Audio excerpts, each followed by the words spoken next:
चलो बेटा पढ़ना स्टार्ट करें। अभी ओल्ड जनरल की क्लास के बच्चे नहीं आए? अच्छा चलो, कल कहाँ तक पहुँचे थे? टेबल्स पढ़ लिए थे शायद। बताओ जरा, हरियाणा का टोटल एरिया कितना है? 44,212 वर्ग किलोमीटर। अगर ये किलोमीटर में नहीं आया तो 1,70,70। हाँ बेटा, जरूरत ही नहीं पड़ेगी। अगर एक कोने में है तो लग सकता है। मान ले पूरे देश में ही आपातकाल लगा है 352, तो नहीं लगेगा फिर। हाँ 67 में जब देश में आपातकाल था तो मेनली देश के 2 हिस्से प्रभावित थे बेटा। जैसे एक बार शांति से सुनो, इस लड़के ने एक क्वेश्चन पूछा है, सब सुन लो। इसने पूछा, हाँ क्या हुआ? अच्छा कोई बात नहीं, मैंने भी पढ़ाना शुरू नहीं किया, वो आ जाएंगे तब तक। ठीक है, देखो बोर्ड पर 1962 में हमारे देश में आपातकाल लगा था। 1 महीने की लड़ाई थी हमारी और चीन की। 1 महीने बाद, 1 महीने 1 दिन बाद ये लड़ाई रुक गई थी, लेकिन हालात नहीं सुधरे थे। अब शांति से सुनो बेटा, बातचीत मत करो, फिर किसी और के दिमाग में भी क्वेश्चन आएगा, बार बार एक चीज नहीं बताई जाएगी। 1 महीने 1 दिन बाद जब ये युद्ध रुका तो हालात थोड़े से ठीक हुए, लेकिन इतने ठीक नहीं हुए कि आपातकाल हट पाता। एक सेफ्टी के पॉइंट ऑफ व्यू से 62 का आपातकाल चलते चलते चलते 65 आ गया। 65 में पड़ोसी पाकिस्तान ने हमारे ऊपर अटैक कर दिया। हालात ठीक नहीं हुए, इसीलिए आपातकाल चलता रहा। 1966 में तुम्हारा एक पीएम जिनका नाम था लाल बहादुर शास्त्री, इनकी विदेश में हत्या हो गई। इस हत्या के चक्कर में फिर एक माहौल खराब रहा, हमने इसको चेंज नहीं किया, आपातकाल चलता गया।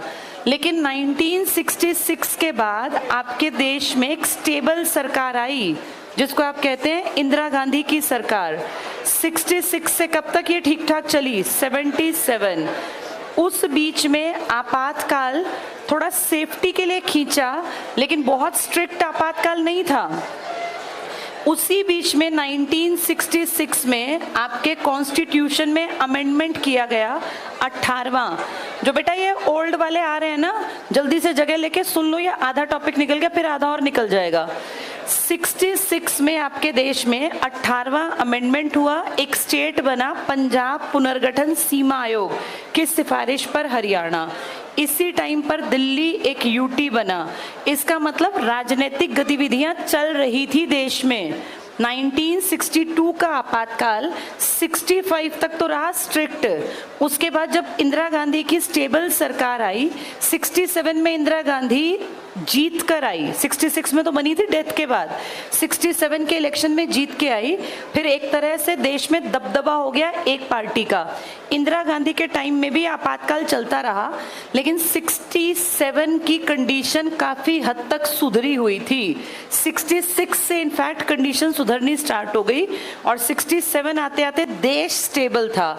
पर 352 एक लगा हुआ था, हटाया नहीं, बस एक सेफ्टी के पॉइंट ऑफ व्यू से। इस टाइम पर हरियाणा की स्थिति में थोड़ा सा राजनीतिक गतिविधियों में गड़बड़ रही, जिसके चलते हरियाणा में 356 लगाया। अगर 352 1962 का देखें, उस टाइम पे आपको मिलेगा नहीं कहीं भी किसी भी स्टेट में राष्ट्रपति शासन, लेकिन ये 362 का खिंचते खिंचते खिंचते 68 तक ले आए।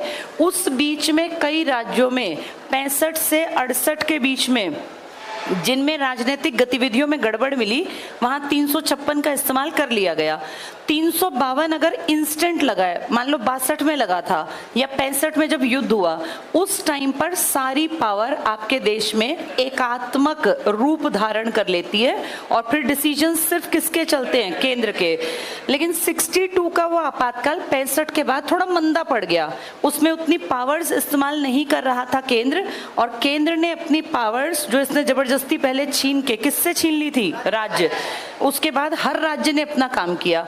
उसी कंडीशन में हरियाणा की स्थिति राजनीतिक गड़बड़ी में आई, क्योंकि आपके हरियाणा में जो स्टार्टिंग में पार्टी जीत के आई थी वो एक लोकल पार्टी थी, उसका नेशनल लेवल पे इंपॉर्टेंस नहीं थी। दो ही पार्टी मेन थी ना आपके देश में, या तो कांग्रेस या जनसंघ। जनसंघ भी कच्ची पार्टी मानी जाती थी, बीजेपी तो जब हरियाणा बना थी ही नहीं। तो ये मान के चलो देश की सबसे ताकतवर पार्टी उस जमाने में कांग्रेस थी। कांग्रेस के सामने लोकल पार्टी का टिकना बहुत आसान नहीं था। फिर कांग्रेस कहीं ना कहीं बड़े लीडर्स भी तैयार कर रही थी। आप सबने कल परसों एक नाम पढ़ा था, बंसीलाल, जो हमने पढ़ा था आधुनिक हरियाणा के शिल्पकार। तो जब ये लोग एक्टिव थे ना 69-70 में, आपके हरियाणा में सबसे एक्टिव लीडर कौन था? बंसीलाल। तो इन लोगों ने कैसे सत्ता परिवर्तन हो, लोकल पार्टी से किस तरह से चीजें ली जाएं, इसके चक्कर में फिर यहाँ राष्ट्रपति शासन लगवा दिया। अगर देश में सच में एकदम से अटैक हुआ विदेश का, या कोई आक्रमण हुआ, या तुरंत में सशस्त्र विद्रोह हुआ, तब कोई स्टेट अपने यहाँ राष्ट्रपति शासन लागू नहीं करवाता। पर जैसे 71 के बाद देखें, 71 के बाद लड़ाई हुई, 72 में निपटारा हो गया शिमला समझौते से, 73 में कोई दिक्कत नहीं थी, 74 में दिक्कत नहीं थी, फिर 75 में दिक्कत आई, दोबारा से आपातकाल लगा। उस टाइम पे कांग्रेस ने आपके इंडिया के 12 स्टेट्स में आर्टिकल 356 का इस्तेमाल कर दिया था। तो अगर इंस्टेंट लगा हो ना 352, तो राज्यों की सारी पावर केंद्र ले लेता है। लेकिन फिर केंद्र एहतियात के तौर पर उसको खींचते खींचते खींचते कई साल निकाल दे, तो ऐसा नहीं कि सारी पावर वो इस्तेमाल करता रहेगा। एक टाइम लिमिट के बाद वो देखता है कंडीशन सुधर रही है, 352 लगा रहेगा, लेकिन पावर वापस राज्य को दे दी जाएगी। उस कंडीशन में फिर किसी भी राज्य में कौन सा आर्टिकल इस्तेमाल किया जा सकता है? एकात्मकता तब तक रहती है जब तक कि भय बना रहे कि आपके ऊपर अब अटैक होगा। जैसे 62 और 65 में एकात्मक था रूप, लेकिन 65 के बाद अब देखो 66 में जैसे ही इंदिरा पावर में आई, उसने डिस्ट्रीब्यूशन कर दिया कि भैया बेशक आपातकाल है, स्थिति खराब है, लेकिन इतनी नहीं है कि आप राज्यों को काम करने की पावर ना दें। तब जाके हरियाणा में 67 में नवंबर में कौन सा आर्टिकल इस्तेमाल किया गया था? 356। अगर 62 में हरियाणा बना होता तो हरियाणा कभी इस्तेमाल ना कर पाता, 65 में बना होता तो भी इस्तेमाल ना कर पाता। 66 के नवंबर में हरियाणा बना, तब तक पावर एक हाथ में ताकतवर कांग्रेस के में आ गई थी। और फिर कांग्रेस ने देखा कि देश स्टेबल है, तो उसने जहां जहां जरूरत लगी वहां वहां आपातकाल लगाया, जहां जरूरत थी वहां नहीं लगाया। आया समझ में ये?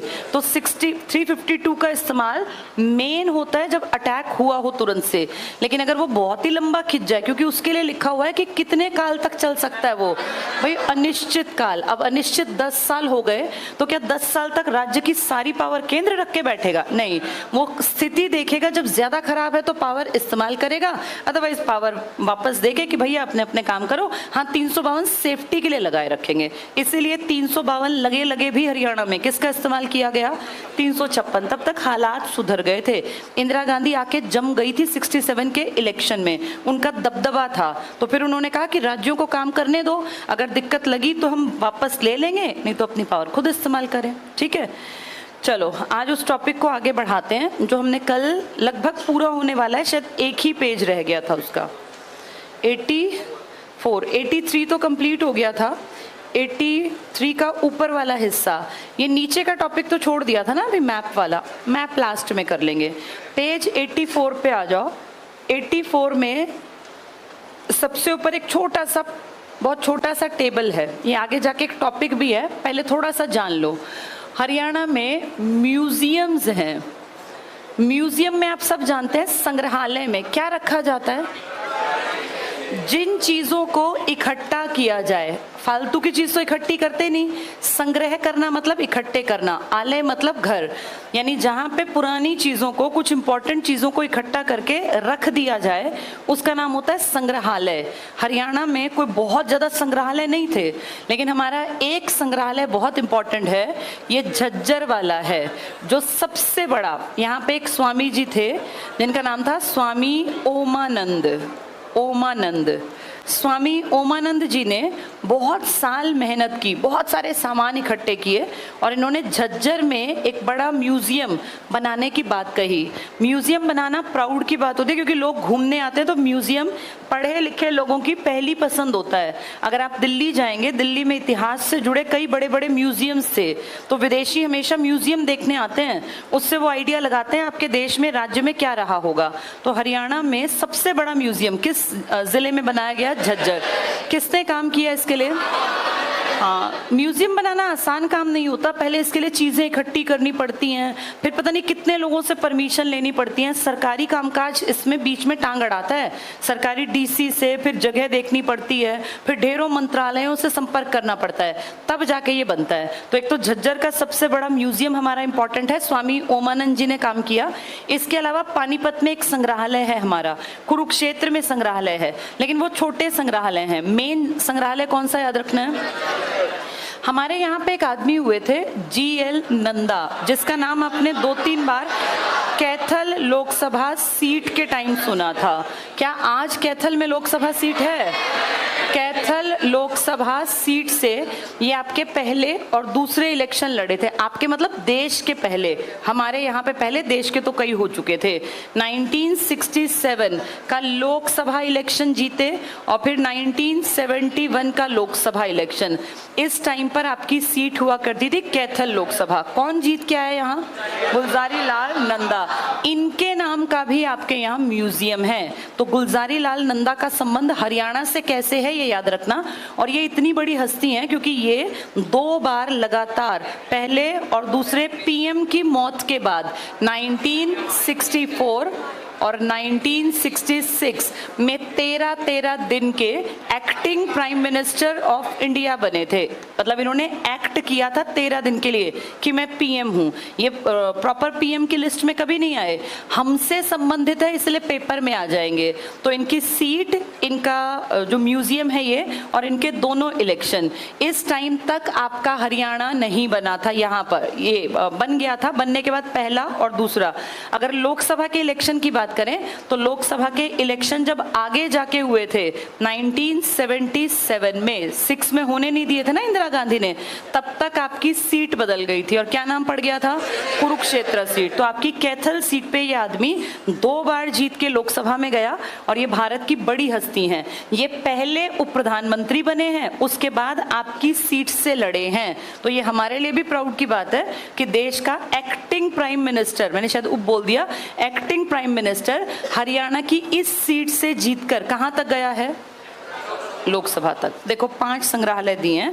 पहला टिक कर लो, पानीपत संग्रहालय, पानीपत में है। थानेसर संग्रहालय, थानेसर किसका एरिया है? कुरुक्षेत्र का। पुरातात्विक संग्रहालय सबसे इंपॉर्टेंट है, यही है झज्जर का स्वामी ओमानंद। यहां लिख लो उनका नाम, स्वामी ओमानंद सरस्वती था उनका नाम, स्वामी ओमानंद सरस्वती। इसी को कुछ लोग गुरुकुल झज्जर म्यूजियम भी कह देते हैं, गुरुकुल झज्जर म्यूजियम, इसी के नाम लिख लो। ये सबसे बड़ा है तुम्हारे यहाँ झज्जर वाला, गुरुकुल झज्जर म्यूजियम। स्वामी ओमानंद सरस्वती जी का योगदान है ये, ठीक है, सबसे बड़ा मेंशन कर लेना। और ये कोई ऐसा नहीं कि हजारों साल पुराना है, अभी बना था ये, हमारे बनने से कुछ पहले 1959 में, तब तक ये पंजाब था, तो पंजाब के एरिया में बना था ये। स्वामी ओमानंद सरस्वती, इसी का नाम क्या बताया? Gurukul, Gurukul museum, Jhajjar Gurukul museum. तो 1959 लिख लेना। आगे पढ़ो, जयंती देवी संग्रहालय, जयंती देवी का संबंध जींद से है तो कॉमन सेंस से वहीं बनाएंगे। गुलजारी लाल नंदा, कौन से इलेक्शन लड़े थे ये लड़े थे 1967 और 1971 के, यहाँ लिख लो ये 1967 1971 कैथल लोकसभा सीट। ये पहले एक्टिंग प्राइम मिनिस्टर थे या पहले तुम्हारे यहाँ से लड़े? ये पहले एक्टिंग थे, हमारे यहाँ से बाद में लड़े। यहाँ लिख लो ये बात। 1964 में और 1966 में नेहरू की डेथ 64 में हुई और शास्त्री जी की डेथ 66 में। तो ये 2 बार 13 डेज के लिए acting prime minister of India बने, एक्टिंग कार्यवाहक प्रधानमंत्री। उसके बाद अगले साल ये आपकी सीट से इलेक्शन लड़े। कौन सी सीट से? कैथल, जिसका नाम आज क्या है? कुरुक्षेत्र लोकसभा सीट। कब बदला ये नाम? हाँ, ये नाम बदला 1977 वाले इलेक्शन में, क्योंकि 71 के बाद इलेक्शन इंदिरा ने होने ही नहीं दिए, 1-1 साल का कार्यकाल बढ़वा दिया था ना। चलो आगे पढ़ना। तो गुलजारी लाल नंदा के दोनों सन याद रखना, 67, 71। दो सन जब ये एक्टिंग प्राइम मिनिस्टर बने, 64 और 66। कितने दिन के? 13 दिन। कैथल लोकसभा सीट लिख लेना। आगे पढ़ो। दुनिया का पहला वैश्विक हर्बल वन, टिक कर लो। हर्बल, हर्बल क्या होता है? जो जड़ी बूटियों से, पेड़ पौधों से संबंधित हो, हर्ब्स होती है ना ये, इसी को तो हाँ ऑर्गेनिक जिसकी खेती करते हैं। हर्बल वन पंचकुला में है। कितनी औषधियों के पेड़ पौधे हैं? 2500। तो ये दुनिया का पहला है जो पूरा वन हर्बल है पंचकुला में। पंचकुला वैसे भी इंपॉर्टेंट है हमारे लिए क्योंकि हरियाणा के सबसे ज्यादा वन कहाँ पर है? पंचकुला। हरियाणा का पंचकुला एकमात्र ऐसा जिला है जिसकी 43% जमीन पर पेड़ पौधे किसी न किसी रूप में लगे हुए हैं, चाहे वो वन कह लो, जंगल कह लो, या वो वृक्षारोपण कह लो। इसकी लगभग आधी से थोड़ी सी कम जमीन पूरी की पूरी कवर्ड है वनों से। तो हरियाणा का सबसे ज्यादा वन से भरा इलाका कौन सा है? पंचकुला। यहीं ये औषधीय पेड़ पौधे हैं। नेक्स्ट पढ़ना। गुड़गांव में फलों को फूल बना लो, फूलों की मंडी है। अभी कई दिन पहले अखबार में छाया था तुम्हारे सीएम की पिक्चर के साथ, ये गन्नौर की जो अंतर्राष्ट्रीय मंडी का वो कर रहे थे ना कामकाज, वो न्यूज़ में थी। तो फलों की मंडी स्थापित की गई, फलों को फूल बना लो। फूलों की मंडी कहाँ है? गुड़गांव में। और अंतर्राष्ट्रीय सब्जी बाजार जो बड़ी मंडी स्थापित की गई है ये हमारे गन्नौर में। इंटरनेशनल लेवल की मंडी है ये गन्नौर में। अभी ये 3-4 दिन से लगातार न्यूज़ में थी। कल परसों नितिन गडकरी जी भी यहाँ आए हुए थे ना, अपना कई चीज़ों का उन्होंने शिलान्यास किया, लोकार्पण किया, बड़े बड़े प्रोजेक्ट का। चलो नेक्स्ट पढ़ना। बागवानी advanced research centre Hodal Palwal में है। हरियाणा में लगातार बागवानी को प्रमोट कर रहे हैं। जैसे बागवानी के लिए कौन सा शब्द इस्तेमाल करते हैं अंग्रेजी में? कौन सा कल्चर है ये? इसे कहते हैं हॉर्टिकल्चर। जैसे एग्रीकल्चर ऐसे हॉर्टिकल्चर। हरियाणा की ज़मीन में सरकार कहीं ना कहीं थोड़ा सा लालच लोगों को देना चाहती है कि तुम वो फसलें पैदा मत करो जिसमें बहुत ज़्यादा पानी का इस्तेमाल है। खासकर कि अब जो लगेगा धान, तो धान एक बहुत कम टाइम की फसल है, अच्छी कमाई देती है। तो हर किसान चाहता है कि भैया मैं धान उगा लूँ। लेकिन धान ने दिक्कत क्या कर दी? 1967 के बाद इंदिरा गांधी की सरकार ने लगातार एक क्रांति पे काम किया था, हरित क्रांति। और इस हरित क्रांति का मेनली 2 फील्ड में आपने देखा था, या तो गेहूं बहुत बढ़े थे या चावल। गेहूं तो स्टार्टिंग से ही थे, चावल पे, धान पे बहुत बड़े पैमाने पे काम हुआ और दुनिया को हम एक्सपोर्ट करने लग गए। जब कोई चीज़ पैसा कमा के देती है तो वो अच्छी लगती है। इसका इफेक्ट हमें नहीं पता चला। हाई यील्डिंग वेराइटीज़ का इस्तेमाल किया, बहुत ज़्यादा फर्टिलाइजर्स का, और इस तरह से बहुत बढ़िया हमने पैसा कमाई का साधन बना लिया। लेकिन धीरे धीरे अब 50-60 साल बाद, 1967 के बाद से लगा लो 2010 आते आते ये फील होने लगा कि हम ना कहीं गलत रास्ते पे चल पड़े। और ये केमिकल्स का इतना ज़्यादा इस्तेमाल सीधे सीधे कौन सी बीमारी को न्योता था? कैंसर। और पूरे देश का जब सर्वे किया गया तो देखा पंजाब में सबसे ज्यादा पेट के कैंसर मिले। पेट के कैंसर का सीधा संबंध फर्टिलाइजर से डॉक्टर्स ने जोड़ के बताया और ये कहा कि जो बहुत ज्यादा तुम हरित क्रांति के चक्कर में पड़ गए ना, इस कारण नुकसान में गए। पहला नुकसान। दूसरा नुकसान, हरियाणा का लगातार जो वाटर लेवल है जमीन के नीचे, वो इतना नीचे चला गया कि अब पीछे कितने रिसर्चेज में आया कि हरियाणा में आने वाले टाइम में पानी का लेवल बाकी जो वो स्टेट है ना जहाँ कम है उनके तक पहुंच जाएगा। तो हरियाणा के ये जो सीएम है प्रेजेंट में, मनोहर लाल खट्टर जी, इन्होंने बातचीत करके कहा कि क्यों ना लोगों को बजाय धान के किस तरफ मोड़ दें? बागवानी। इसके लिए कई प्रोजेक्ट लगाए गए और हरियाणा की जो बेल्ट आपकी ये फतेहाबाद वाली है ना, सिरसा वाली, ये खट्टे फलों के लिए बहुत बढ़िया मिट्टी है। यहाँ जो खट्टे फल हैं, खासकर जो नींबू की कैटेगरी के हैं ना, सिट्रस फ्रूट वाले, जैसे ये आता है अपना संतरे जैसा, क्या नाम है इसका? कीनू। कीनू का प्रोडक्शन बहुत बढ़िया हो सकता है हमारे हिसार, सिरसा, फतेहाबाद की मिट्टी में। तो हमारे सीएम ने कहा कि बागवानी की तरफ मोड़ लो और इसके लिए कई प्रोजेक्ट चलाए गए। तो उसी के रिसर्च के लिए एक सेंटर कहाँ बनाया गया? पलवल में। ये टिक कर लो, एडवांस्ड रिसर्च सेंटर बागवानी के लिए पलवल में। इसमें अलग अलग बाग में क्या क्या लगा सकते हैं इसके ऊपर रिसर्च हुआ, काम हुआ, एडवांस्ड लेवल का। होडल पलवल। करनाल चीनी मिल में टिश्यू कल्चर प्रणाली से गन्ने का उत्पादन। तो हमारे यहाँ बहुत सारी मिल्स हैं, लेकिन शुगर सिटी कहें तो दो ही मानी जाती हैं, एक पलवल और एक रोहतक। अगर कहें टिश्यू कल्चर से गन्ने का उत्पादन तो करनाल की चीनी मिल में। पहला जैविक राज्य जिसने पूरी तरह से अपने यहाँ खेती ऑर्गेनिक की, फर्टिलाइजर्स को बिल्कुल छोड़ दिया, कौन सा स्टेट था वो? सिक्किम।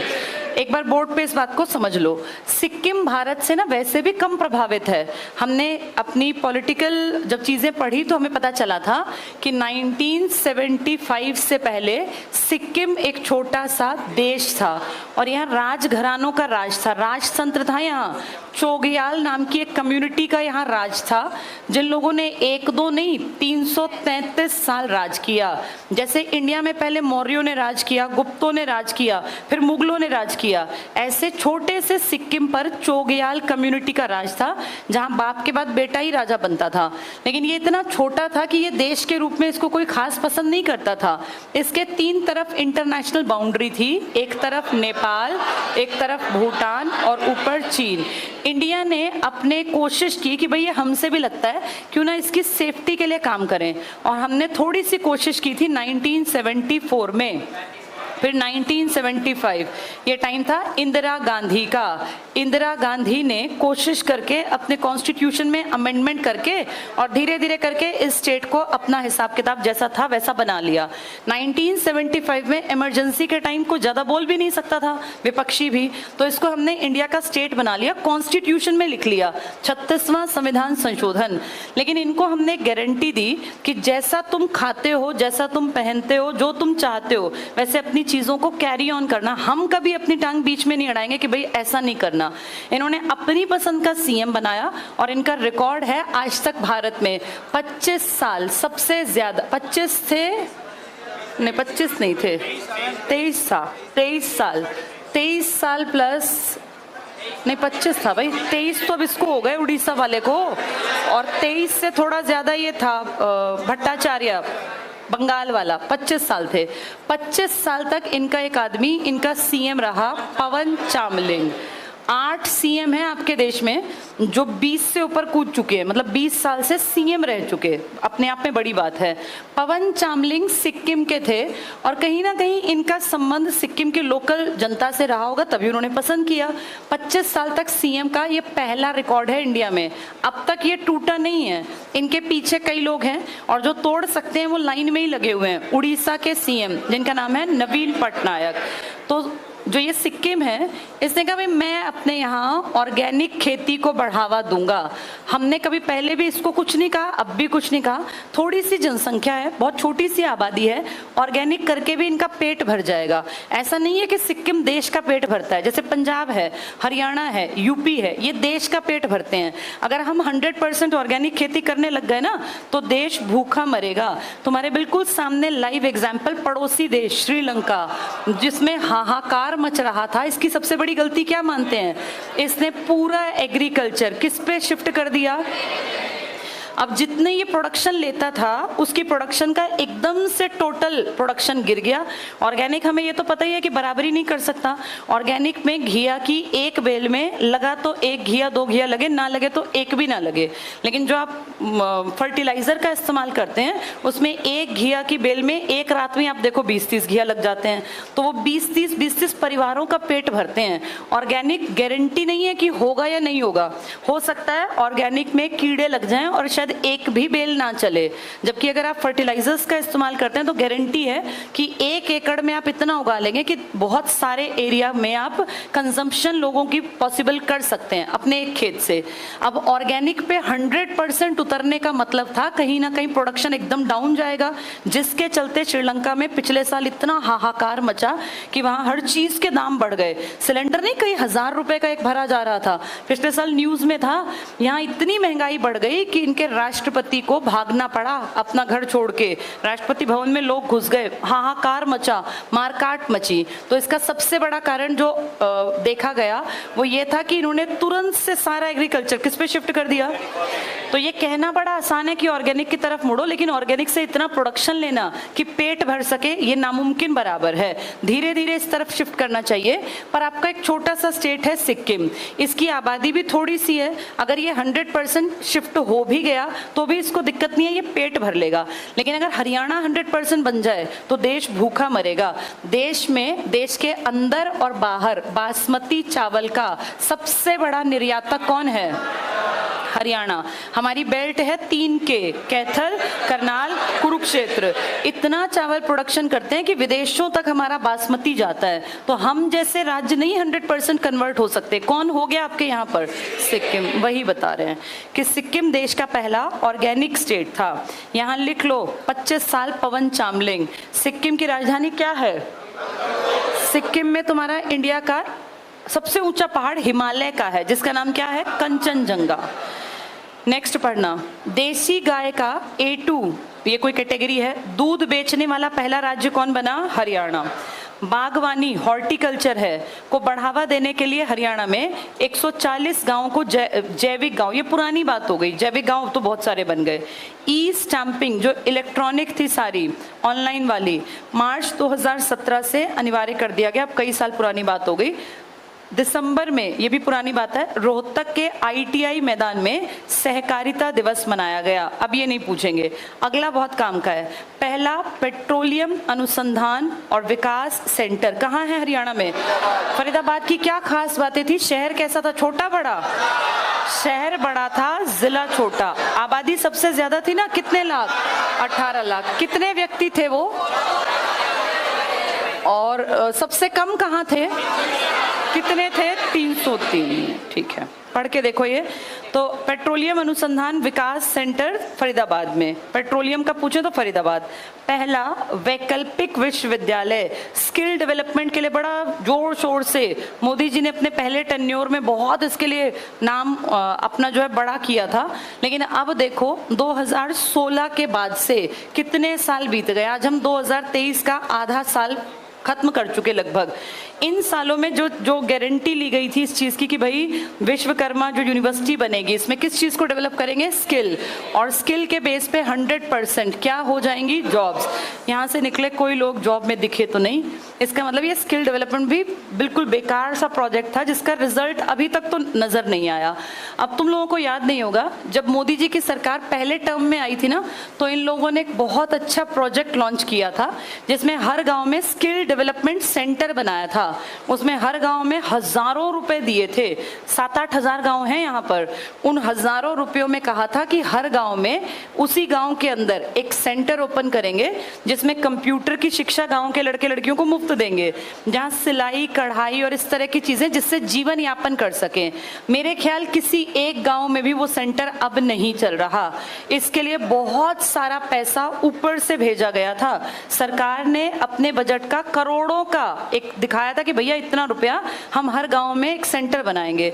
वो सेंटर बने भी थे कागजों में, उसके पैसे अलॉट हुए। वो पैसे किसने खाए ये नहीं पता। आज उस प्रोजेक्ट का नाम कोई लेता ही नहीं हरियाणा सरकार में। लेकिन जब आया तो ये दिखाया, देखो गांव के डेवलपमेंट के लिए ये बहुत बड़ा प्रोजेक्ट लाए। ऐसी बहुत सारे प्लान, बहुत सारे प्रोजेक्ट, बहुत सारी योजनाएं होती हैं जो कागजों में दिखाई जाती हैं, अखबारों में लिखवाई जाती हैं, लेकिन 4-5 साल बाद आप अगर सोचें तो वो प्रोजेक्ट पता नहीं कब स्टार्ट होते हैं, कौन उनका पैसा खा जाता है। ऊपर से तो पैसा आया हर गांव तक, लेकिन उस गांव के रास्ते में वो पैसा खा लिया गया। कुछ दिखावटी 2-4 सेंटर ओपन किए गए। आज जाके किसी गांव में देख लो, तुम भी कितने गांव से आते हो, किसी गांव में ऐसा कोई सेंटर अस्तित्व में नहीं है जहां फ्री में कंप्यूटर पढ़ाया जा रहा हो या इस तरह की रोजगार परक शिक्षा दी जा रही हो। किताबों में वो प्रोजेक्ट जरूर लिखे हुए हैं, पढ़ के देखो आगे। तो ये पहला वैकल्पिक विश्वविद्यालय, ये तो बन गया था विश्वकर्मा कौशल विश्वविद्यालय, जिसमें कौशल सिखाने की बात हुई थी, स्किल सिखाने की। पहला गड्ढा मुक्त राज्य कौन सा बना था? आप तो इसी से अंदाजा लगा लो कि कितनी सच बात है, गड्ढा मुक्त कितना है ये। यहाँ सड़कों की, अभी कल अखबार की बिल्कुल हेडलाइन में पेज पे था, रातों रात पैच भर दिए इस सड़क के ना, रातों रात। अब जो रातों रात पैच भरे होंगे तो रातों रात गायब भी तो हो जाएंगे वो। 10 दिन के अंदर अंदर 1-2 बारिश हुई, वो गड्ढे फिर निकल आएंगे। कल क्योंकि यहाँ पे दौरा था, नितिन गडकरी जी आए थे, ट्रांसपोर्टेशन के हेड जो हैं, और आपका जो MP, आपके CM, सब लोग आए हुए थे कल यहीं पर सोनीपत के आसपास। तो वो रातों रात सड़क सुधार दी। गड्ढा मुक्त देखो किताब में तो लिखा ही है, पेपर में भी पूछ लेंगे, लेकिन गड्ढे कैसे भरे जाते हैं वो हम सबको पता है। नेक्स्ट देखो, लेजेंड ऑफ करण एक फेमस बुक थी पहले, अब नहीं पूछेंगे, करणवीर अरोड़ा जी ने लिखी थी। वैश्विक कौशल पार्क बना था ये मानेसर गुड़गांव में। एक मरोरा गांव, ये झूठी बात थी पर फेमस हुई थी।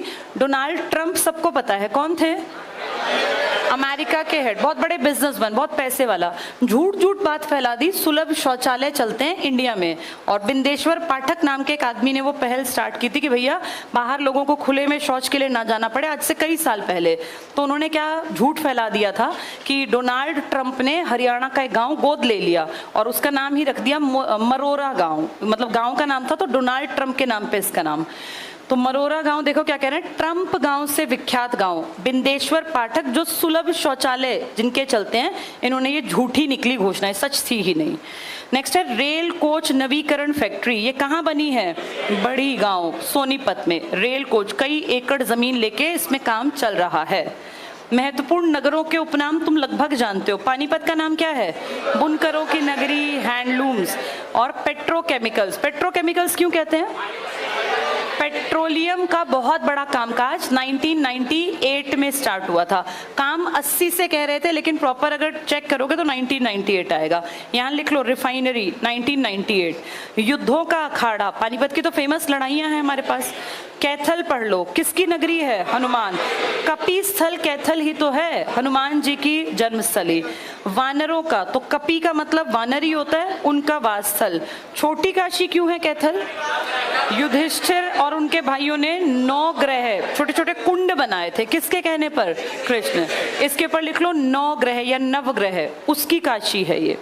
और गुरुद्वारों का शहर है, तो गुरुद्वारों का शहर पूछे तो कैथल, लेकिन ज्यादा गुरुद्वारे पूछे तो अंबाला। लिख लो यहाँ गुरुद्वारे ज्यादा हैं अंबाला में, लेकिन शहर पूछ लेंगे तो कैथल। ये ऐसे बहुत सारी बातें हैं, जैसे सिरसा में ज्यादा है कपास लेकिन कॉटन सिटी पलवल। ऐसे चीनी का प्रोडक्शन यमुनानगर में बहुत बड़े लेवल पे, लेकिन शुगर सिटी है रोहतक और पलवल। तो इस तरीके से ये भी हैं। अगर पूछे ज्यादा गुरुद्वारे तो, लेकिन गुरुद्वारों का शहर कहे तो कैथल, कपी स्थल भी कैथल। इसके बाद आगे देखो फरीदाबाद क्या कहलाता है, उद्योग नगरी। कहाँ से आए लोगों को बसाया था, पाकिस्तान के रेफ्यूजीज को। किसका प्रोजेक्ट था ये, डॉक्टर राजेंद्र प्रसाद। तो उनको काम धंधे मिल जाए, उनको तनख्वाह मिले, इसके लिए उद्योग लगा दिए गए। बाबा फरीद की नगरी भी कहलाता है फरीदाबाद, बाबा फरीद की नगरी। नेक्स्ट है सरस्वती नगरी, वन नगरी, संतों की नगरी। क्या है ये, सिरसा, सिरसा वन नगरी। पिंक सिटी, महलों का शहर, कौन है ये, फतेहाबाद। क्या सच में पिंक सिटी बनी थी, नहीं, प्लान था, बनी नहीं थी। इसके बाद पेपर सिटी कौन सी है, इसी को क्या कहते हैं, मछुआरों का स्वर्ग, पेपर सिटी। पलवल और रोहतक पढ़ लो, शुगर सिटी। अगर कहें गन्ना ज्यादा तो यमुना नगर, लेकिन शुगर सिटी कहें तो पलवल और रोहतक। झज्जर क्या कहलाता है, शहीदों का शहर और शहीदों का गांव। और अगर कहें वॉर हीरोज और कहें वीर नगरी, ये एक जैसे 4 है। आगे पढ़ना, पंचकुला को कहते हैं नहरों की नगरी। पंचकुल, 5 नहर, कुल मतलब कई लोग कुआं कहते हैं, कई लोग नहर कहते हैं। तो 5 नहरें, नहरों की सिटी। नैनो सिटी बननी थी, नैनो टेक्नोलॉजी के कारण बनी नहीं थी। ड्राई सिटी गलत लिखा है, इसको ट्राई सिटी कर लो, ट्राई सिटी। ट्राई सिटी 3 शहर बताए होंगे ना, किस किस के हैं ये, एक हरियाणा का, एक चंडीगढ़ हो गया और एक पंजाब। पंजाब का मोहाली, हमारा पंचकुला और चंडीगढ़। ये ट्राई सिटी कर लो, TRI। पलवल टिक कर लो, सिटी ऑफ कॉटन। लेकिन कपास ज्यादा कहाँ है, सिटी ऑफ स्कूल भी पलवल है, लिखो यहाँ पर सिटी ऑफ स्कूल, वो भी पलवल। महेंद्रगढ़ खनिजों का शहर है, सबको पता है, जैसे ही खनिज का नाम आए क्या टिक करना है, मिनरल सबसे ज्यादा महेंद्रगढ़ में है। रेवाड़ी को कहते हैं पीतल नगरी, वीर नगरी। पीतल को इंग्लिश में ब्रास कहते हैं, ब्रास मार्केट है यहाँ बहुत बड़ा, ब्रास सिटी। एक छोटी पीतल नगरी तुम्हारी जगाधरी है, यहीं पे लिख लो, छोटी पीतल नगरी जगाधरी। जगाधरी मतलब यमुनानगर का पार्ट। हथनी कुंड सबको पता है, मछुआरों का स्वर्ग है हथनी कुंड, बैराज है ना यहाँ पर। नारनौल बहुत इंपॉर्टेंट, सिंघों का शहर, तालाबों का शहर। पीछे ये तालाबों वाला क्वेश्चन आया भी था, ये बहुत बार आता है। तालाबों का शहर क्या है, नारनौल। नारनौल किसका पार्ट है, महेंद्रगढ़ का नारनौल। हेडक्वार्टर है अकेला, जिसका नाम अलग है जिले का और हेडक्वार्टर अलग। सिंघों का शहर भी है, तालाबों का शहर भी है। छिछरौली क्या है? छिछरौली हरियाणा का चेरापूंजी, यहाँ बारिश ज्यादा। अगर कहें बारिश कम तो हाँ, अब बारिश कम अगर कहें तो इसका आंसर है फतेहाबाद। लेकिन बारिश दो तरह की होती है, एक जो अब आ रही है, जो अब फिलहाल में आपके यहाँ मॉनसून आ गया। कैसे आया ये? इसका नाम है दक्षिण पश्चिम मॉनसून। कहाँ से आया ये दक्षिणी दिशा का, जो आपका धरती का बीच ज्योग्राफी का टॉपिक है, ये इक्वेटर के नीचे का जो हिस्सा है ना, वहां से हवाएं चली और फिर जब ये आपकी तरफ आई। आपकी तरफ क्यों आई? क्योंकि यहाँ है गर्मी, यहाँ का टेम्परेचर कम होके हवा क्या हो गई? गर्म, और गर्म होके चीज हल्की होके ऊपर उठती है, वैक्यूम क्रिएट हुआ। उसको भरने के लिए दक्षिणी हिस्से से हवाएं चली। जब ये आई तो इनकी जो डायरेक्शन थी वो दक्षिण पश्चिम हो गई, और जब ये इंडिया की तरफ आई तो नीचे इनको दो तरफ पानी मिला। इस तरफ बंगाल की खाड़ी, यहाँ अरब सागर, हिंद महासागर। तो जब ये एंटर हुई केरला से, ये पानी से भरी हुई थी, ये केरला के पैरेलल चली, थोड़ी थोड़ी बारिश करती, और फिर ये महाराष्ट्र के आसपास बहुत तेज टकराई। तो यहाँ पे घाट और ये सब है, यहाँ अच्छी बारिश हुई। फिर यही आगे जाके अब तुम्हारे हिमालय की रेंज से टकराएंगी, और अब देख लो रोज हल्की हल्की बारिश बढ़ती जा रही है। खैर यहाँ तो ना बराबर ही है, पर देश में देखना बारिश बढ़ती जाएगी, और जुलाई अगस्त सितंबर जितनी होनी है उतनी बारिश ज्यादा होगी। तो ये दक्षिण पश्चिम मॉनसून की बारिश है, और हरियाणा में लगभग बड़ी परसेंटेज 80 से 85% बारिश का कारण यही हवाएं हैं। लेकिन हरियाणा में सर्दियों में भी ज्यादातर बारिश हो ही जाती है। दिसंबर के या तो एंड में या जनवरी की स्टार्टिंग में जो बारिश होती है वो इनसे नहीं होती, वो पश्चिमी विक्षोभ से होती है, जिसको मावठ वर्षा कहते हैं। मावठ वर्षा एनसीईआरटी में ये नाम दिया है, इसलिए कई बार पूछ लेते हैं ये मावठ वर्षा। तो हरियाणा की बारिश अलग अलग है। मेन बारिश हमारी है दक्षिण पश्चिम, बाकी कुछ बारिश हमारे यहाँ वेस्टर्न डिस्टर्बेंस से भी होती है। यहाँ ये बात लिख लो, जहाँ आया था ना, किसका नाम आया था? चेरापूंजी का। यहाँ लिख लो कम फतेहाबाद। टोटल कम है फतेहाबाद में, जो पूरे साल की निकालें। लेकिन अगर कहें जो अब बारिश होगी दक्षिण पश्चिम से, इससे कम बारिश होगी सिरसा में। लिख लेना, ये लिखो टोटल कम बारिश है फतेहाबाद। लेकिन जो दक्षिण पश्चिम मॉनसून से कम है, ये किस जिले में है? हमारे सिरसा। तो मॉनसून में कौन से जिले में कम बारिश है? सिरसा। लेकिन टोटल साल भर बारिश कम कहाँ है? फतेहाबाद। तो एक ही बेल्ट है सिरसा फतेहाबाद की। क्या ये पॉइंट समझ में आ गया? अगर वो कहें बारिश के मौसम में कम बारिश, तो क्या आंसर है? सिरसा। और टोटल कम बारिश? चलो आगे पढ़ो। अब चेरापूंजी हो गया ये। फरीदाबाद कहलाता है औद्योगिक नगरी। क्यों बसा दिए इतने उद्योग? रेफ्यूजीज के लिए, शरणार्थियों के लिए। नेक्स्ट पढ़ना, हिसार को कहते हैं स्टील सिटी। किसने नाम बना दिया ये? ओपी जिंदल। ओपी जिंदल ना एक साथ पैदा हुए थे, दो बड़ी हस्ती। एक तो कल हमने पढ़ा था वो पीली मंदोरी गांव में स्वर्ण सम्राट थे।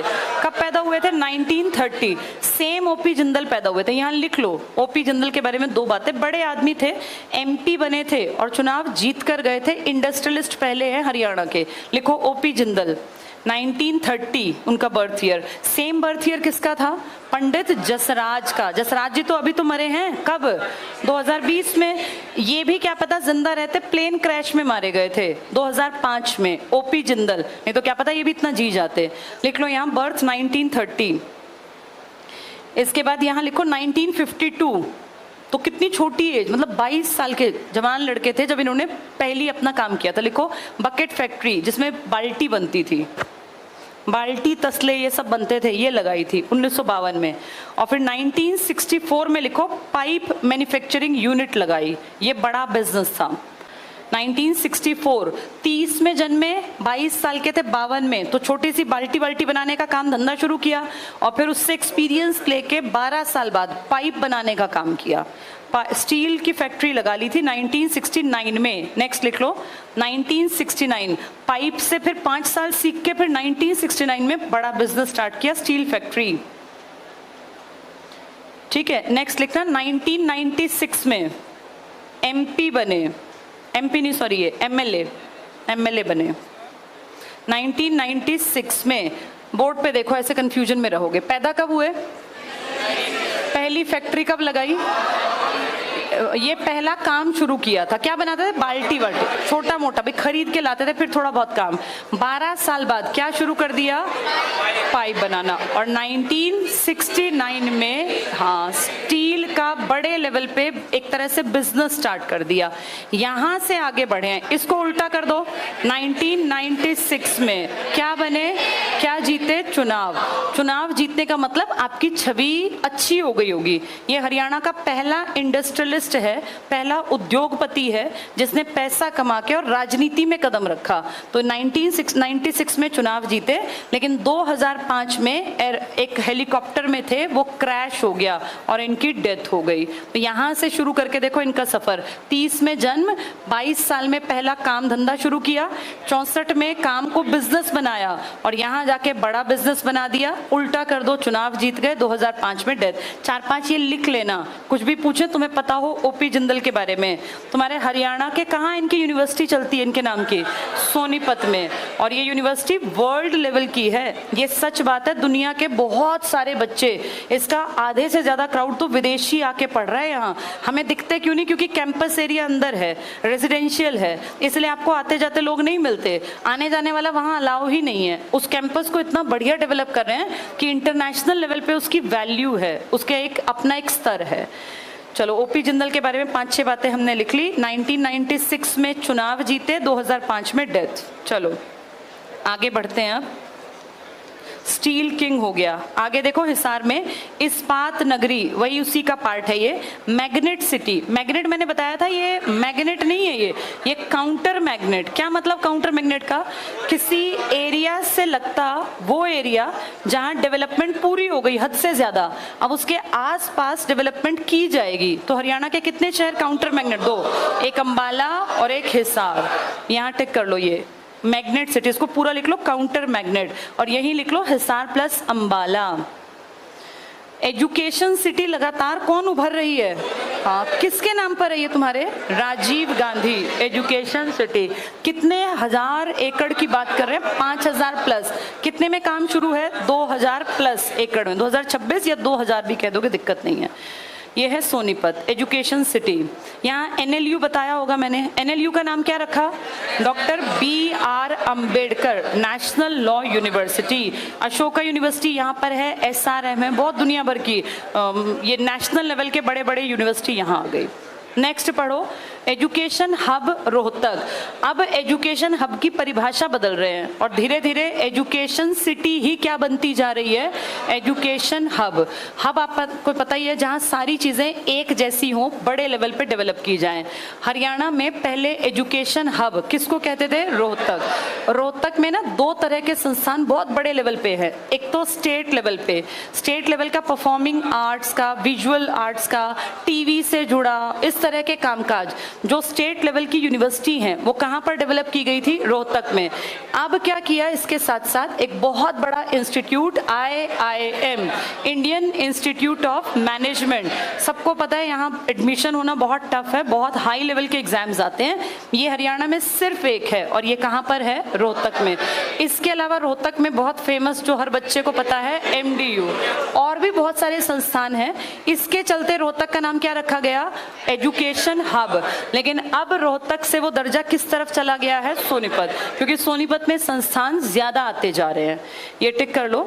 यहाँ IIM लिख लो क्योंकि वो नेशनल लेवल का बड़ा इंस्टीट्यूट है, बाकी तो अपने देसी स्टेट लेवल के हैं। पलवल और रोहतक को क्या कहते हैं? Sugar city. लेकिन गन्ना ज्यादा? यमुनानगर। टोटल हरियाणा के गन्ने का 27% यमुनानगर उठा लेता है। मेवात को कहते हैं पीर फकीरों की धरती। कौन सी जाति के लोग ज्यादा थे? मेव थे यहाँ ज्यादा। सोनीपत गोल्डन सिटी है, लेकिन अब सोनीपत की पहचान क्या बन रहा है? शिक्षा। अब एजुकेशन में सोनीपत। एक जमाने में साइकिल थी, कौन सी साइकिल? एटलस। आज साइकिल इंपॉर्टेंट नहीं है, अब हॉर्टिकल्चर में हरियाणा में बड़ा कामकाज, ये जो मंडी वाला था ना, इसको डेवलप कर दिया। नेक्स्ट देखना, सोनीपत हो गया, गोल्डन सिटी। फतेहाबाद महलों का शहर, पुरानी बहुत बड़ी बड़ी कोठियां और जो हवेली थी ना, वो सब थी यहाँ फतेहाबाद। कौन सी बारिश कम है यहाँ? टोटल या ये वाली बारिशों वाली? टोटल कम है, और ये वाली जो इस मौसम की है वो सिरसा में कम है। गुड़गांव कर लो उद्योग विहार। अगर औद्योगिक नगरी कहें तो और उद्योग विहार कहें तो ये दो एक जैसे लगेंगे, यही लिख लेना। औद्योगिक नगरी फरीदाबाद, उद्योग विहार है गुड़गांव में। करनाल कहलाता है धान का कटोरा, और धान की कटोरी सोनीपत। चावल की कटोरी भी कहते हैं धान, क्योंकि यहाँ मिल ज्यादा है चावल निकालने वाली। नवीनतम पद्धति से बसाया गया पहला शहर हरियाणा का। वैसे सबसे बढ़िया बसाया गया तो हमारी राजधानी है, कौन सी? चंडीगढ़। लेकिन ये आपका शहर नहीं है, आपकी टेरिटरी में नहीं है। कहाँ लोकेट है ये? पंजाब। तो कहे हरियाणा का नए तरीके से बसाया शहर तो करनाल। सीएम सिटी है ना करनाल अभी प्रेजेंट में, ये टिक कर लो। नवीनतम पद्धति से बसाया गया पहला शहर हरियाणा का पेरिस कहलाता है करनाल। पीओपी ज्यादा है यहाँ, प्लास्टर ऑफ पेरिस। गुड़गांव के तो ढेरों नाम है। साइबर सिटी है, कंप्यूटर का ज्यादा इस्तेमाल। मिलेनियम सिटी है, मेडी सिटी है, मेडिसिन की सुविधाएं ज्यादा है यहाँ, मेडिकल फैसिलिटी। सपनों की नगरी है, पहले यहाँ किंगडम ऑफ ड्रीम्स, अब तो बंद पड़ा है वो। मनोरंजन का हब है, बहुत साधन है यहाँ मनोरंजन के। सौर ऊर्जा का हब है, हमने नहीं बनाया, इंटरनेशनल सोलर अलायंस। पूरी दुनिया के ढेरों देश इकट्ठे हुए और ये कहा कि भैया जो 0 डिग्री से ऊपर देश स्थित है 23 डिग्री के बीच तक, ये मान लो अर्थ, इसके बीच में 0 डिग्री, बहुत बढ़िया धूप आती है इन लाइंस के बीच में। ये कौन सी है? इसे क्या कहते हैं? कर्क रेखा, और इसे कहते हैं मकर। Tropic of cancer, tropic of capricorn, इनके बीच में जितने देश हैं वहां गर्मी बहुत बढ़िया पड़ती है, और गर्मी ज्यादा है तो कौन सी एनर्जी होगी? सोलर। अब इसमें सबसे ज्यादा लोग हमारे यही हैं इंडिया में, और इंडिया में एरिया भी ऐसा है कि उत्तर से दक्षिण तक सोलर एनर्जी आप इस्तेमाल कर सकते हैं। हिमाचल में भी धूप निकलेगी यहाँ बढ़िया, और दक्षिण भारत तक बढ़िया धूप का एरिया है। तो ये कहा इंटरनेशनल लेवल पे जो सोलर अलायंस बनेगा, गठबंधन बनेगा, जिसमें जितने लोग चाहें, जितने देश चाहें शरीक हो जाएं, इसका हेडक्वार्टर इंडिया के गुरुग्राम में बना दो। कभी मीटिंग हो तो सबको कहाँ आना पड़ेगा? गुड़गांव। गुड़गांव हमारा ऐसा शहर है जिसमें कोई भी आए तो उसको एकदम से आंखें खुलती है कि भैया इतना बढ़िया डेवलप कर रखा है। तो आईएसए का हेडक्वार्टर, पूरी दुनिया इंटरनेशनल सोलर अलायंस का हेडक्वार्टर हमारे यहाँ गुड़गांव में है, तो इसलिए लिखा है ये सौर ऊर्जा का हब। यहाँ लिख लो ISA, इंटरनेशनल सोलर अलायंस। इसके देश बढ़ते जा रहे हैं, लगभग देश इसमें शामिल हो गए जो आसपास हैं। कॉल सेंटर्स की तो कैपिटल है ही, जो यहाँ सबसे ज्यादा चल रहे हैं वो कॉल सेंटर्स है ना। नेक्स्ट है निजी मेट्रो। कब चली थी ये निजी मेट्रो? 2003 में। पहली मेट्रो चली थी कलकत्ता 1984, फिर दिल्ली में ट्रायल हुआ था दिसंबर 2002 में, और हमारे यहाँ निजी 2003 में। अंबाला पढ़ लो, मिक्सी सिटी है। मिक्सी क्यों कहते हैं? मिक्सर, ग्राइंडर, जूसर बनते हैं। वैज्ञानिक नगरों की नगरी लिखा है, वैज्ञानिक उपकरण कर लो, वैज्ञानिक उपकरण।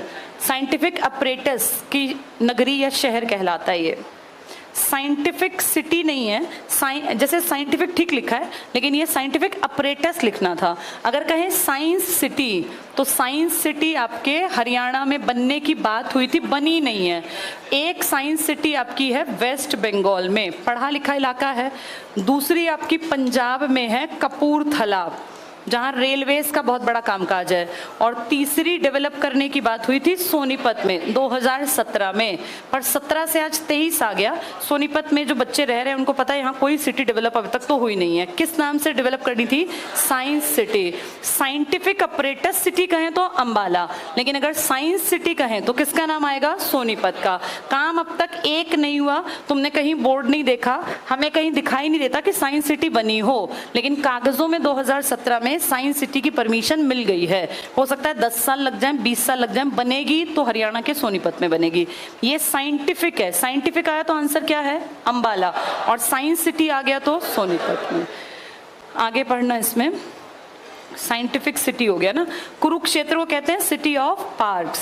जींद को कहते हैं हरियाणा का हार्ट, एक तो जींद और एक रोहतक। दुग्ध नगरी है, किसके कारण? मुर्रा नस्ल की भैंस। और जयंती देवी, एक क्या था यहाँ? जयंती देवी संग्रहालय, पढ़ा था हमने, उन्हीं की नगरी। भिवानी, बहुत ज्यादा मंदिर है यहाँ। धर्मार्थ, न्यास। न्यास क्या होते हैं? ट्रस्ट, जिसमें बहुत सारे लोग पैसे के केयर टेकर होते हैं ताकि कोई गबन ना करे, इसके लिए ट्रस्ट बना दिए जाते हैं और जो इसके मेंबर होते हैं वो क्या कहलाते हैं, ट्रस्टी। तो आपके हरियाणा में भिवानी में दुनिया ने दान दिया और इस दान से बहुत सारे क्या बनाए गए, मंदिर। अब इन मंदिरों में चढ़ावा भी आता है तो ट्रस्ट को इनकी केयर करनी पड़ती है कि भाई ऐसा ना कोई इसके ऊपर अपना दबदबा बना के सारा पैसा खा जाए। तो यहाँ बहुत सारे ट्रस्टी हैं। धर्मार्थ मतलब जो धर्म के लिए पैसे का इस्तेमाल करें, धर्म अर्थ, धर्म मतलब पता ही है, अर्थ मतलब पैसा।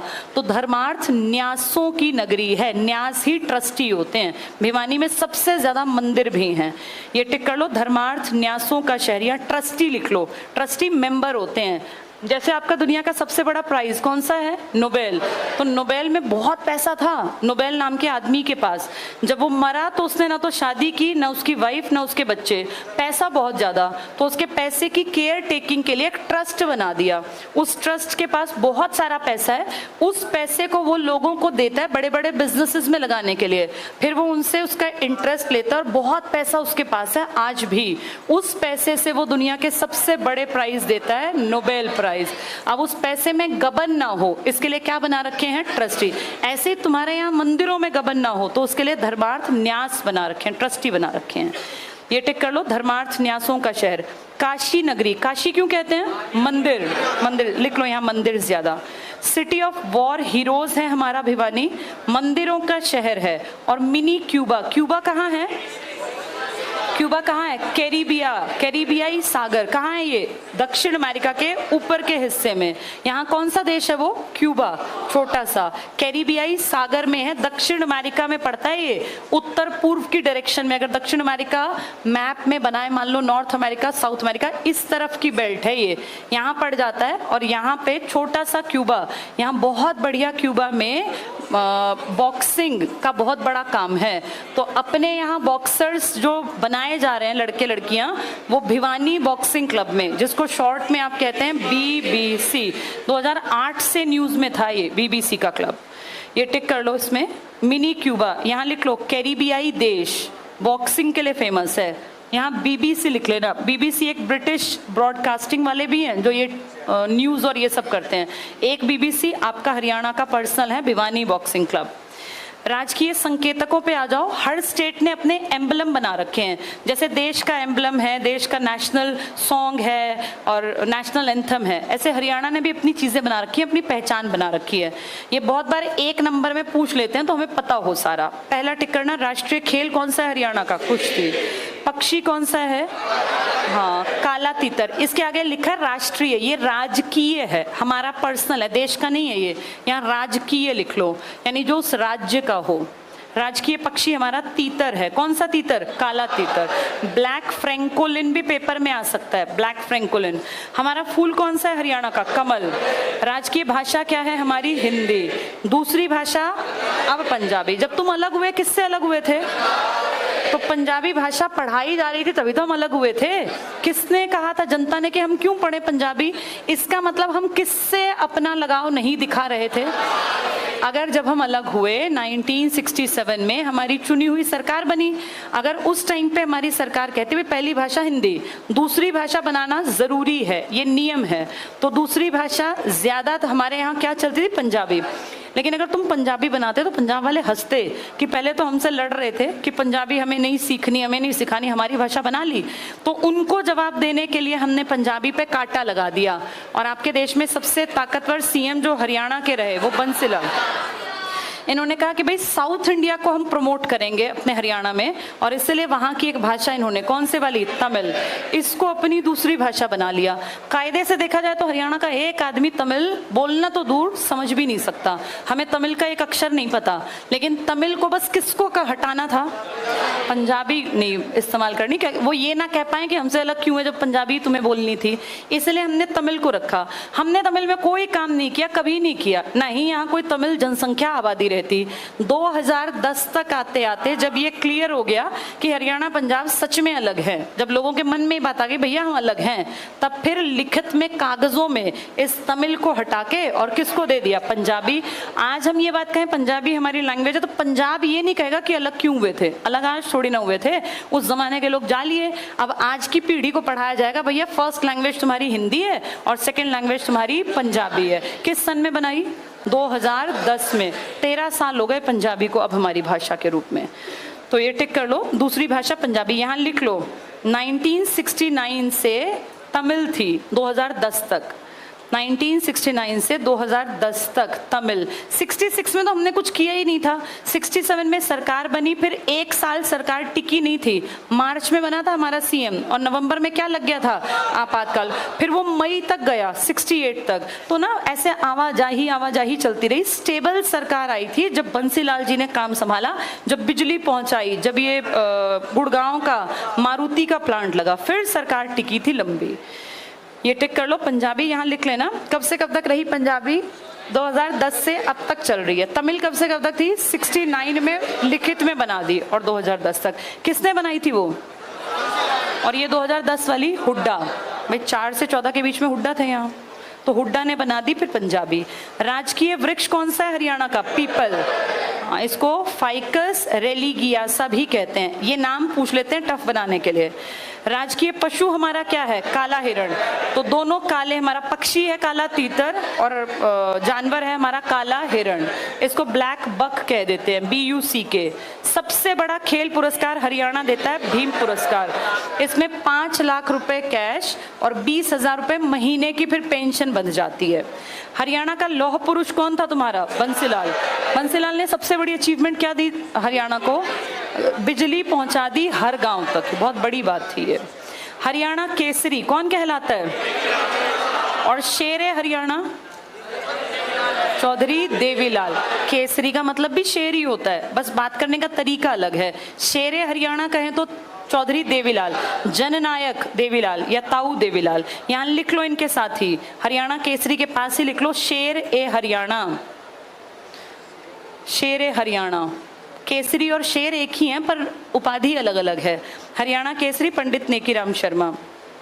और अगर कहें grand old man of Haryana तो इन्हीं के जैसा नाम है उनका, पंडित श्री राम शर्मा। वो लिख लो यहाँ, grand old man of Haryana. एक grand old man of Punjab भी थे, नहीं, Lala Lajpat Rai ji grand old man नहीं थे, राय बहादुर लाला मुरलीधर, वो शेरे पंजाब थे। लाला जी के नाम के आगे लिखते हैं शेरे पंजाब। शेरे हरियाणा कौन है, चौधरी देवीलाल जी। शेरे पंजाब कौन है, Lala Lajpat Rai. Grand old man of Punjab कौन है, Rai Bahadur Lala Muralidhar. Grand old man of Haryana कौन है, पंडित श्री राम शर्मा। ये हमेशा गलती करते हैं, इनको लिख लेना, बाद में याद नहीं आने। ये लिखो grand old man of Haryana Pandit Shri Ram Sharma. Grand old man of Haryana Pandit Shri Ram Sharma. Nekiram Sharma अलग आदमी है, श्रीराम शर्मा अलग आदमी है। श्रीराम शर्मा हरियाणा की तरफ से महात्मा गांधी के हर सत्याग्रह में पहुंचते थे, हर एक में। जितने गांधी ने बड़े आंदोलन किए सब में आगे बढ़ के चले। कौन, श्रीराम शर्मा। क्या कहलाते हैं ये, ग्रैंड ओल्ड मैन, हरियाणा के दादा कहलाते हैं भाई, एक तरह से पितामह कह लो। ऐसे पंजाब का पितामह कौन है, मुरलीधर, जो किस बैठक में गए थे, बंबई में। उन्होंने पलवल में जन्म लिया और अंबाला में पहली ब्रांच बनाई थी कांग्रेस की। चारों क्लियर हो गए। शेरे हरियाणा, शेर ए हरियाणा चौधरी देवीलाल। हरियाणा केसरी और पंजाब केसरी लाला लाजपत राय, उन्हीं को शेर पंजाब, उन्हीं को केसरी, दोनों नाम उन्हीं के हैं। नेक्स्ट देखना, सर्वोच्च उद्योग पुरस्कार कौन सा देते हैं इंडस्ट्रियलिस्ट को, मुख्यमंत्री रत्न। जैसे भारत रत्न है ना, अपने यहाँ मुख्यमंत्री रत्न है। सर्वोच्च शिक्षा का पुरस्कार क्या है, राज्य शिक्षक पुरस्कार। तुम सबको अगर सच बात पता हो तो ये पुरस्कार पहले ही बिक जाते हैं, पता है ये बात तुम लोगों को। ये पहले से पता होता है कि कौन सा पुरस्कार किसको मिलेगा। जैसे ये देखा ना, फिल्म स्टार्स के पुरस्कार भी बिकते हैं, ये भी ऐसे ही बिकते हैं। लगभग पुरस्कार मिलने से पहले पता होता है, कई महीनों पहले, कि अगला पुरस्कार इसको मिलेगा। जैसे ये सब वो लोग मिलेंगे जो कहीं ना कहीं सरकार के साथ मिली भगत में होते हैं, उन्हीं लोगों को पुरस्कार मिलते हैं, नॉर्मल लोगों को पुरस्कार मिलते ही नहीं। तुम्हारे देश का टैलेंट दुनिया पहले पहचानती है, तुम्हारे यहाँ तो बाद में नाम आता है। ऐसे ऐसे टीचर्स हैं हमारे यहाँ जिनको यूनेस्को ने, यूनिसेफ ने, यूएनओ ने पहचान लिया, और इंडिया में उनका नाम किसी अखबार ने नहीं लिखा, लोकल एरिया में लोगों को नहीं पता कि वो टीचर वहाँ काम करता है, और दुनिया उनको प्राइज दे रही है। यहाँ उनके नाम चमकते हैं जो चाटुकार होते हैं, जो सरकार के साथ अच्छी मिली भगत में रहते हैं, वरना नाम नहीं चमकते यहाँ। चलो, इसके बाद संकेतक पूरे हो गए हमारे, ये टॉपिक हमारा कंप्लीट हो गया। एक छोटा सा टॉपिक 2-4 मिनट का है, बोर्ड पे देख लो, उसमें कुछ है नहीं, इस चैप्टर से जुड़ा हुआ है, काम आएगा बाद में। सब लोग अलर्ट होके देखना, आज पढ़ा रही हूँ, फिर दोबारा ये टॉपिक नहीं पढ़ाऊंगी। आज हम अपने जिलों की डेट्स याद कर लेंगे, वो कब बने। ये पेपर में तुमने देखा ना, बहुत बार आ जाता है, फिर हमेशा कंफ्यूजन रहती है। ध्यान से बोर्ड पे डेट्स को देख लो, सन को देख लो। हरियाणा कब बना था? आपके कितने जिले बने? 7। क्या ट्रिक था इनका? घर जम्मू कश्मीर में। एम का मतलब महेंद्रगढ़, जे मतलब जींद, झज्जर तो बहुत बाद में बनेगा। के मतलब कुरुक्षेत्र, कैथल बाद में बनेंगे, पहले करनाल था। और जी का मतलब Gurgaon, H Hisar, A Ambala, R Rohtak, Jind, Karnal और महेंद्रगढ़। 1966 के बाद एक ब्रेक आया, अपने हमारे घर के कलेश ही निपटे, कभी हम राष्ट्रपति शासन लगा रहे हैं, कभी कोई सी भाषा बना रहे हैं। एक स्टेबल सरकार जब रुकी, तब हम लोगों ने 22 दिसंबर 1972 को इनको काटा और इनमें से 2 जिले नए बना दिए। इससे ज्यादा जमीन हमारे पास ना पहले थी ना आज है।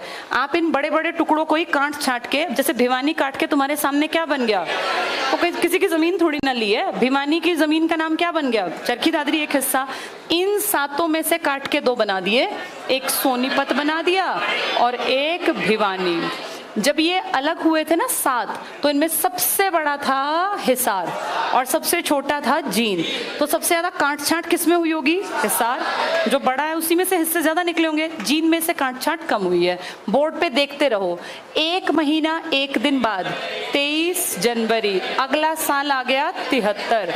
आपकी एक बेल्ट नई बनी जो आपकी धर्म नगरी है। कौन सा? यहाँ के ऑलरेडी क्या था? करनाल। तो ये सीएम सिटी तो पहले से है, आपका आधुनिक पद्धति से बसाया गया हरियाणा का पहला शहर भी करनाल है ना, ये पहले से था। कुरुक्षेत्र बन गया 73 में। इसके बाद 1 सितंबर 1975 को कौन सा शहर बना? सिरसा। सिरसा किस में से कटा होगा? हिसार। अब तुम सोचो, आज तुम कहते हो हरियाणा का सबसे बड़ा एरिया किसके पास है? का पार्ट था खुद, तो हिसार कितना बड़ा रहा होगा उस टाइम पे, सिरसा इसी के अंदर था। तो हिसार की बेल्ट देखो कितनी बड़ी थी।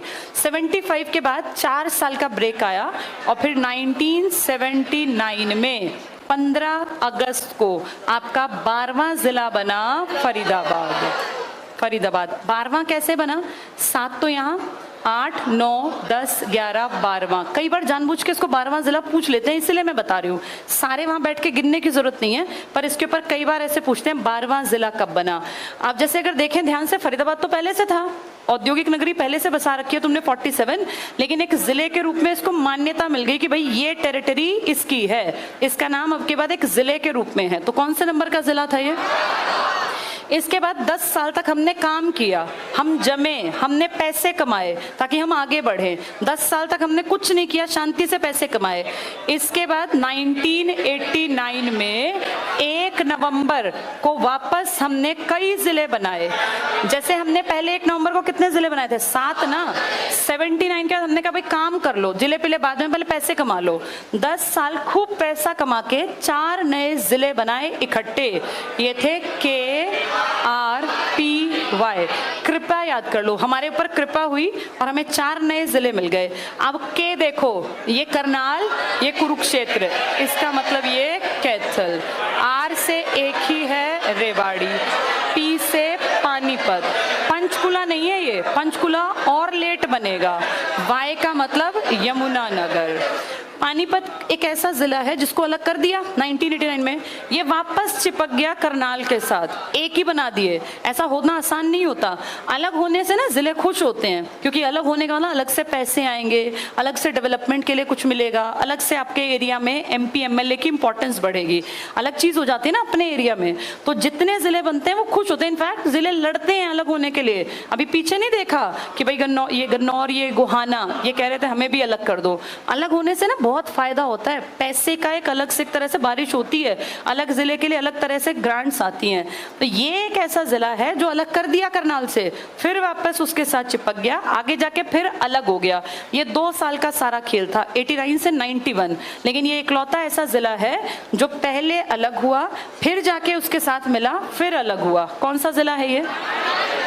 जैसे 7 इकट्ठे बने थे, अब एक ब्रेक के, लंबे ब्रेक के बाद 4 इकट्ठे बने। आपने कब से कब तक पैसा कमाने पे ध्यान लगाया? 79 से 89। आपने 10 साल कुछ नहीं किया। पहले 66 में आपके 7 बने, 72 में 2 बने, 73 में 1 बना, 75 में 1 बना, फिर 79 में आपका 1 बना। कौन सा था ये? फरीदाबाद। कौन से नंबर का था? 12वां। 12 के बाद एक ब्रेक लग गया। आज तुम्हारे 22 जिले हैं ना, 12 के बाद 10 साल का गैप आया, फिर कितने बने इकट्ठे? 4। फिर इसके बाद 89 के बाद लगातार जिले धीरे धीरे बनते रहे। 15 अगस्त 1995, उसके बाद 15 जुलाई 1997, उसके बाद यहाँ जिले भी लिख लेते हैं। कौन सा था ये? 95 में 5 से बनेगा, 5 आया ना इसमें, उसका नाम है पंचकुला। पंचकुला, 5 नहर वाला। 97 में F और J। अब फतेहाबाद आएगा, क्योंकि फरीदाबाद तो पहले ही आ गया था। कौन सा है ये? फतेहाबाद। बारिशों में क्या है फतेहाबाद की हालत? कम है। लेकिन ये बारिश वाली बारिश कहाँ कम है? मानसून वाली सिरसा में। J का मतलब क्या होगा यहाँ? झज्जर। तो झज्जर जिला कब बना है? 15 जुलाई 1997। इसके बाद थोड़े दिन रुके, 4-4-5 यानी 4 अप्रैल 2005 को कौन सा जिला बना? जिसका अब नाम है, जब ये बना तो इसका नाम था सत्यमेवपुरम। गांधी का विचार था ना ये। गांधी ने किसको कहा था तुम यहाँ सेफ हो? मेव। मेव कौन थे? Muslim community. इसके बाद फिर लास्ट तुमने जो देखा, कौन सा देखा? मेवात के बाद पलवल बना था 2008 में, पलवल, और ये बना था 15 अगस्त 2008 को।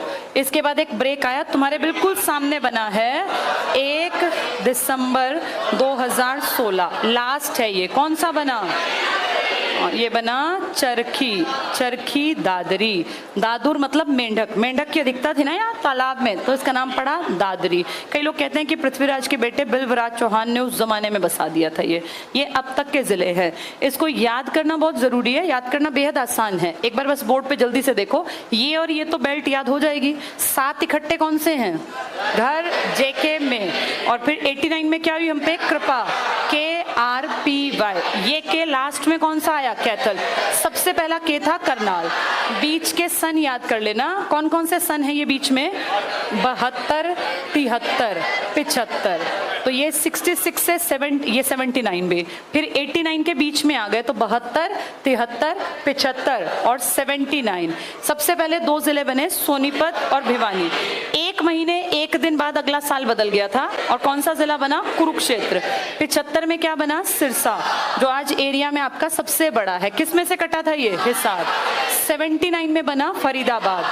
इसको उल्टा कर दो, 79 को 97, उसमें दूसरा F बनेगा और F के साथ J भी आएगा, यानी झज्जर। तो 79 में फरीदाबाद और 97 में फतेहाबाद और झज्जर। 89 में कृपा हुई थी। वैसे भी 89 में आपको ना वोटिंग राइट मिल गया था, इलेक्शन हुए थे 89 में, तो जिनकी उम्र कितनी थी उनको वोटिंग का अधिकार मिल गया। ये कृपा हुई थी, KRPY। ये पूरी लाइन समझ में आ गई? घर JKM, 2 बने भिवानी और सोनीपत। फिर बना, कौन सा बना अगला? कुरुक्षेत्र। उससे अगला सिरसा, फिर फरीदाबाद, फिर 4 जिले KRPY। 79 को उल्टा कर दें 97 में फतेहाबाद। अच्छा उससे पहले 5 में क्या आएगा, पंचकुला 95। 97 79 में फरीदाबाद था, यहाँ फतेहाबाद और झज्जर। 4-4-5 मेवात। ये तुम सबके सामने बने हैं 4-4-5। 15 अगस्त 2008 और 16, 8 साल के गैप के बाद। अब कई साल बीत गए, कोई जिला नहीं बना। इनकी डेट तुम्हें टफ लगेंगे, टफ है नहीं। देखो बोर्ड पर, ये तो सबको याद हो जाएगी हमारे ही वाले दिन, ये भी सबको याद हो जाएगी 89। ये बीच की ध्यान से देखो, 22 दिसंबर 2 वाली, एक महीना एक दिन बाद क्या था, 23 जनवरी। ये 1 सितंबर है जो अलग से याद कर लेना। बाकी ध्यान से देखना बोर्ड पर, जिनकी बनावट प और फ पे है वो सब 15 अगस्त के हैं। फरीदाबाद में फ लिखा है ना, देखो 15 अगस्त।